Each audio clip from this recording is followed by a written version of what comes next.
तो गोपियां भगवान को गोपी गीत के माध्यम से रो रो कर जो बुला रही हैं, तो हम इसका भाव समझ रहे थे। गोपियां कह रही हैं कि संसार में दो प्रकार के सेवक होते हैं। एक सेवक तो वो होता है जो सेवा करता है और बदले में कुछ लेता भी है। माने बदले में कुछ वेतन लेता होगा, कुछ पारिश्रमिक लेता होगा, कुछ पेमेंट लेता होगा, कुछ धन लेता होगा। और एक सेवक वो है जो सेवा तो करता है लेकिन बदले में कुछ नहीं लेता। अब विचार कर लीजिए, सेवक दोनों ही हैं, लेकिन जो धन का सेवक है, जो पैसे के लिए काम करता है, पैसे वाले सेवक से यदि कोई नुकसान हो जाए घर में, तो बताओ मालिक उसे छोड़ेगा? बिना कहे छोड़ नहीं सकता। डांट तो लगाएगा ही, और ज्यादा नुकसान करेगा तो हो सकता है 2-4 महीने की पगार से ही कट जाए। और एक सेवक वो है जो बिना पैसे का है, सेवक वो भी है, और उससे अगर कोई गलती हो जाए, कोई नुकसान हो जाए, तो जो मालिक होता है, जो स्वामी होता है, वो उसे डांटता नहीं है, वो उसे समझाता है, कोई बात नहीं, आगे से ध्यान रखना, हो जाने दो, जाने दो। सेवक तो दोनों ही हैं।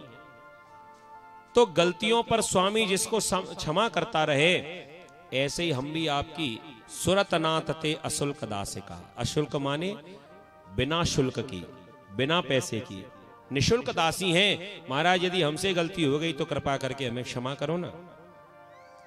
वरद निघ्न तो नेह किम बधः। यदि आपको हमें छोड़कर जाना ही था, यदि हमें छोड़कर जाना ही था, तो एक बात बताओ, हमें बुलाया क्यों? अगर हमें इस प्रकार छोड़कर ही जाना था, तो फिर हमसे प्रेम क्यों किया? मारने में भी अंतर है।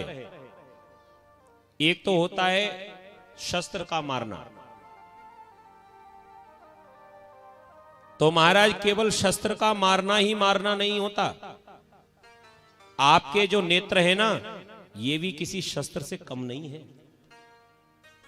एक बार शस्त्र का मारा हुआ वो तो एक बार में ही समाप्त, लेकिन महाराज जो आपके नेत्रों का प्रहार होता है ना, उससे जीव ना तो मरे और ना ही ठीक से जिए। महाराज आपके जो नेत्र है ना, ये भी शस्त्र से कम नहीं है। और प्रेम का मारना यही है। अस्त्र का मारना एक बार में अस्त्र चलाया, समाप्त। और प्रेम का मारना कैसा? जो कष्ट जीवन भर होता रहे। पहले तो खूब प्रेम करो, सामने वाला हमारे बिना रह ही ना पाए, इतना प्रेम करो, और उसके बाद में जब लगे कि अब ये हमारे बिना नहीं रह सकता, तो बात करना बंद कर दो। तो महाराज थोड़ा सा प्रेम और जीवन भर का कष्ट, तो वो भी मरने की समान है।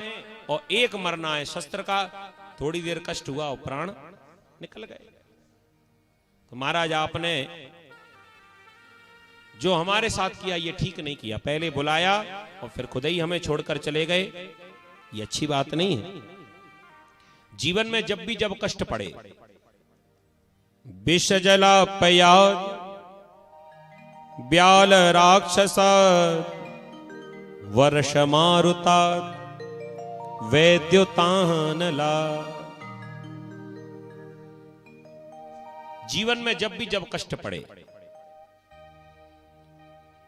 कालिया नाग से किसने बचाया? आपने।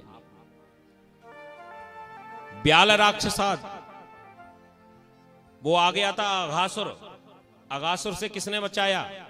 प्रभु आपने। इंद्र के कोप से किसने बचाया? आपने।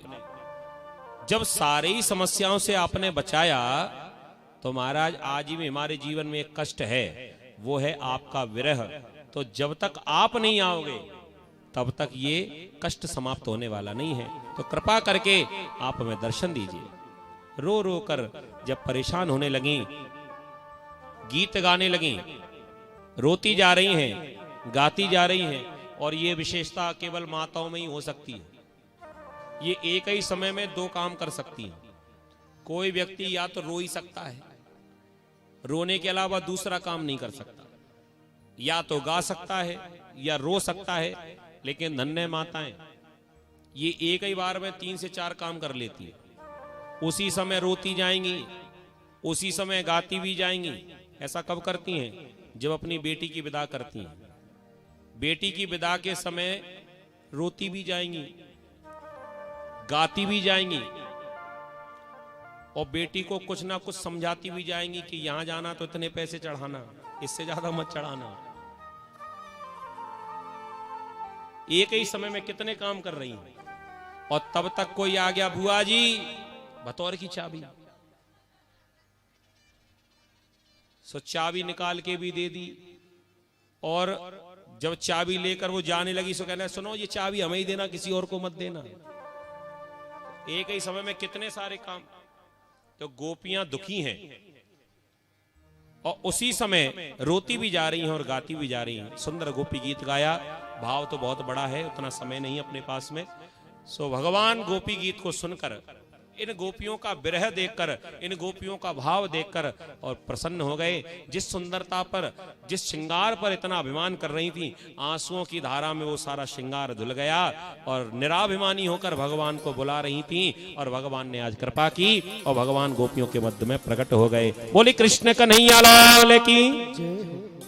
चारों ओर से घेर कर खड़ी हो गई, महाराज अब आप हमें कभी छोड़कर मत जाना। हमें अपनी गलती का एहसास है, हम कभी अभिमान नहीं करेंगे। भगवान ने पुनः रास आरंभ किया। सुखदेव जी महाराज कहते हैं कि इस रास में भोले बाबा भी आए। देवी पार्वती रोज श्रृंगार करके और महाराज का दर्शन करने के लिए जाती थी। एक बार भोले बाबा की नजर पड़ी, रात में ये कहां जाने की तैयारी है।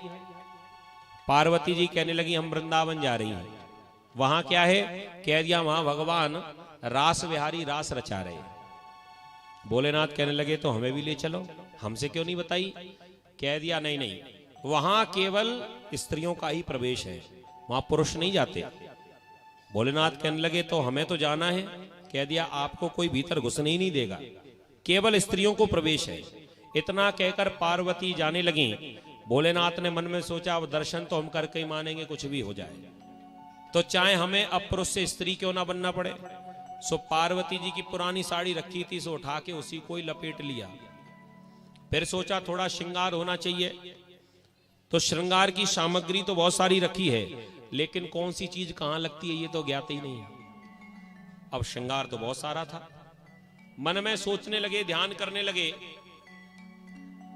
हमसे कुछ बात भी कर रही थी और आंखों में कुछ लगा भी रही थी। अब चीजें बहुत सारी रखी थी, कौन सी चीज लगा रही थी मालूम नहीं। सो जाते जाते अपने पैरों में रंग लगा कर गई महावर। सो सोच रहे थे भोलेनाथ ये लगा रही होगी आंखों में। सो महावर उठा के आंखों में पोत लिया। बहुत सारे आभूषण रखे थे, लेकिन कौन सा आभूषण कौन सी जगह पहना जाता है ये भी नहीं मालूम। इन्हें तो श्रृंगार कभी करना नहीं था। आज पहली बार मौका पड़ा, सो उल्टा श्रृंगार।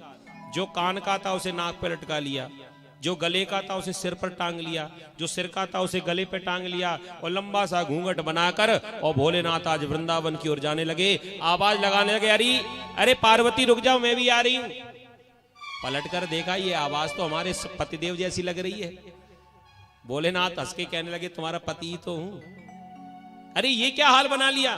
कह दिया मुझे दर्शन करना है, इसलिए मुझे संग ले चलो। पार्वती बार बार मना कर रही हैं, लेकिन भोलेनाथ आज एकट हो गए और जिद करने लगे जाने की।